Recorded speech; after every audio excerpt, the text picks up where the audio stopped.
Okay, so today we're going to talk about how the holding company model needs to evolve. Yes.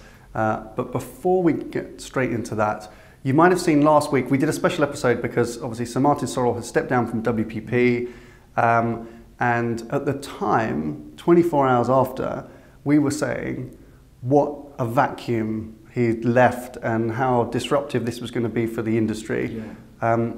But we're now a week on, and it kind of feels like we're as an industry we're just going to forget now, and we're going to move on. I think this feels like the last week in which we can legitimately talk about Martin Sorrell, which is really weird. Yeah, I mean, it's been fascinating, right? I mean, we thought this story would go on forever. Yeah. And he's still kind of part of the story, but he's no longer the kind of the core subject of it. Yeah. What was interesting is, you know, last week was all about paying tributes and kind of honouring the legacy of Sir Martin Sorrell. Yeah. But now I think I get a sense that there is a kind of a sense of liberty, perhaps, now that he's no longer there, and that people are suggesting that maybe he was in place 2 years, perhaps too long. Yeah. Which is good. I mean, and you know, in reflection, we might agree with that. There's a good piece in Campaign, I think, this week that Gideon had written, where he drew a parallel between Sir Martin Sorrell and Usain Bolt, which may be not an easy comparison on any other factor, other than the fact that they both, in his words, kind of tried to do one extra lap round the track and pulled up with an Achilles injury, which I thought was quite a nice way of expressing perhaps what many people were thinking about Sorrell. Is that he was, for some reason, which I cannot fathom now in hindsight, what he was chasing, really, what he was chasing. I mean, and the questions were asked of Usain Bolt, like, when you won 3 gold medals, like, you're on the top of your game, you really are ready to, as everybody knows, quit when you're ahead. Why would you then go one more round the track? What is driving you? Martin Sorrell had built, he was one of the most famous chief executives in the world, the highest paid UK chief exec. Mm-hmm. He was the highest paid and decorated chief exec in the sector. Yeah. He'd been knighted. He'd recently got remarried, had a new baby. His company had peaked. His share price was at its highest. Yeah, at the end of 2016. That's right. Yeah. Like, where could you go? What are you chasing? And maybe there's some strange obsession there that maybe he wasn't listening to the board or wasn't listening to the leaders of the companies around him, who were, you know, as we knew, you know, lobbying a little bit for change in the group. Yeah, and I think now with a fortnight's reflection. Yeah. Not long, but a fortnight's reflection. We've moved on. We have moved on, but you get a sense even from very senior leaders within Group M that you know, of course, they acknowledge everything that Sir Martin did for that business and how remarkable he was at succeeding in that business. Yeah. But they now have the opportunity to change. Yes. And I think that there is a sense of optimism within that organisation that they can now adapt themselves to perhaps future-proof themselves better than they could if he was still in control. Yeah, good. So I think next week we've agreed next week we're going to come back and think specifically about some surgery on WPP, i.e. what's going to happen, or what we believe should happen with WPP if they made the terrible mistake of putting us in charge for a few weeks. But this week we're going to just think more broadly about the holding company model. Yeah. Partly as Sir Martin Sorrell's legacy, because he was one of the architects and the proponents of that holding company model. But thinking about where it's challenged and then where the holding company model generally needs to go to. Yeah, that's right. Okay, then so the hypothesis is, does the holding company model need to change? Yes. We think the answer is yes. We do. They are facing a number of significant headwinds, I think is what the investor community call them, which I quite like the idea of headwinds. So not least the fact that actually they haven't really evolved. So that typically, with a couple of exceptions which we'll come to, the holding company model hasn't really changed significantly for the last 3 or 4 years.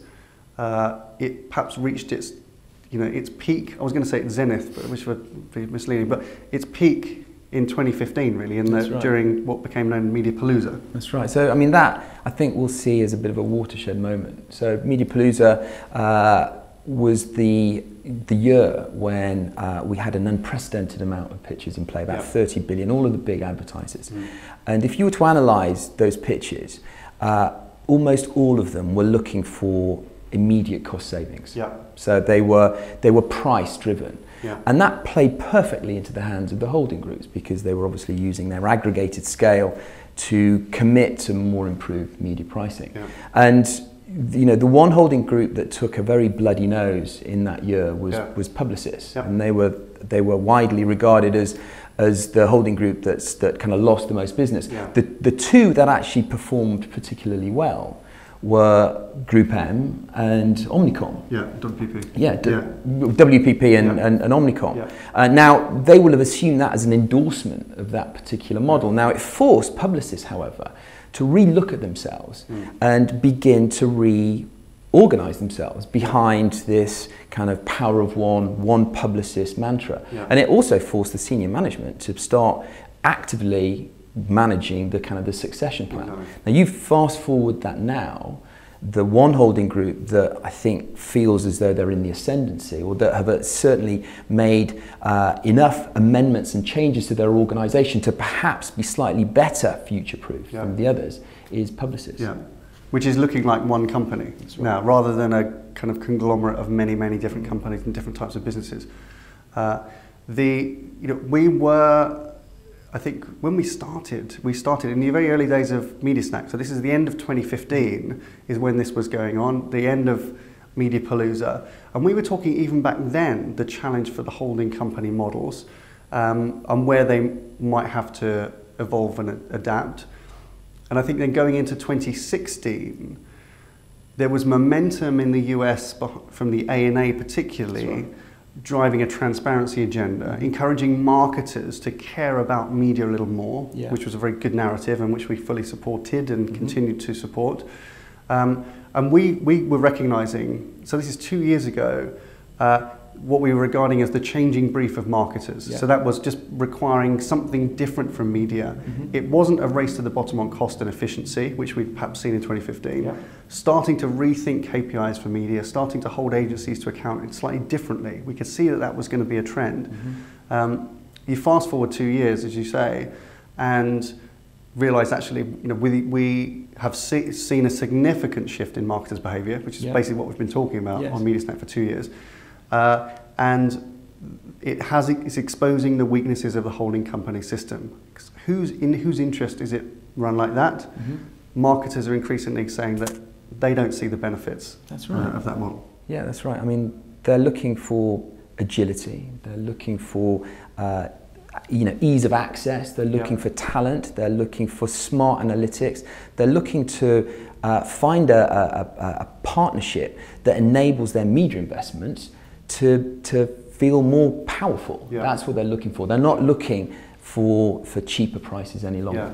And that was what, you know, those good years, the golden years, where I think we could say the sun was shining, but some of these holding companies weren't out there fixing the roof. I think they may be a little bit complacent because of the endorsement of Mediapalooza. Is that the value of scale, when it comes to media, we're talking about media, the value of scale buying is reducing as more and more companies see that there's competitive advantage in data and analytics and insight, less so on scale buying. The holding companies have got to pivot into that kind of arena, which is where a lot of the consultancy businesses currently sit with great credibility. Again, it's another headwind that they're facing, is the threat from consultants. We'll probably dig into that more next week, because we really are going to dissect WPP and come up with a game plan. I hope in the next week. We'll see. The other question that's been doing the rounds this week regarding holding companies is, particularly WPP, how are advertisers going to react? So a journalist said to me this week, will many other advertisers follow Ford and see Sorrell's departure as an opportunity? And to which I said, I don't think Ford see it like that. Absolutely. This has been in the works. How should advertisers react to this change? Well, I don't think there's going to be any knee-jerk reactions whatsoever. I mean, if anything, I would imagine most advertisers will be taking greater interest in WPP, Mark Reed, and how he kind of communicates whatever changes he's deciding to make. Because they weren't with WPP specifically because of Martin Sorrell, and perhaps they found challenges with the setup of WPP. Now that he's no longer there, I think that they will be extremely interested in what WPP or Group M from a media perspective have to offer in terms of changes. And that's what we're hearing more, I think, from advertisers that we speak to, is they're excited about having a hand in that evolution, having a maybe a company that listens a bit more and that they can influence for the future. Good. Right, good week for Mark Reed. So co-chief operating officer of WPP. He's obviously had a busy fortnight. The reason I think he's had a particularly good week is because he's come to the market with a very considered, calm, reasoned, rational narrative and approach. And I think he's kind of reassured a lot of people, not only on WPP's client side, but also within their organisation. And he's formally put his hat into the ring for the big job as well. So I think he's had a really good week or two. And it looks like he's open to external influence. Now that he's given the organisation an opportunity to share their thoughts. Good. Bad week for? Well, we'll switch our attention to a different holding company, the Bolloré Group, which owns majority, I think, of the Havas business. The namesake of the Bolloré Group, Vincent, the father of Yannick, who runs the Havas Group, has been arrested and has been put in police custody over, I'll be careful what I say here because we don't know the truth, but allegations of bribery relating to some activities that the group had in Africa, and whether they are underselling their communication services. Anyway, a full investigation, I'm sure, is underway, but not a nice week for Mr. Vincent Bolloré.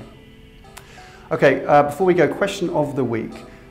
Does the agency holding model have to evolve now? Yes, no, whatever. Excellent, good. Well, that's your media snack for this week. Thank you for watching. Give us a thumbs up if you like what we're doing, but that's it. Bye for now. See you next time. Right, question... No, it's not. Okay. Right. Oh, that was a bit...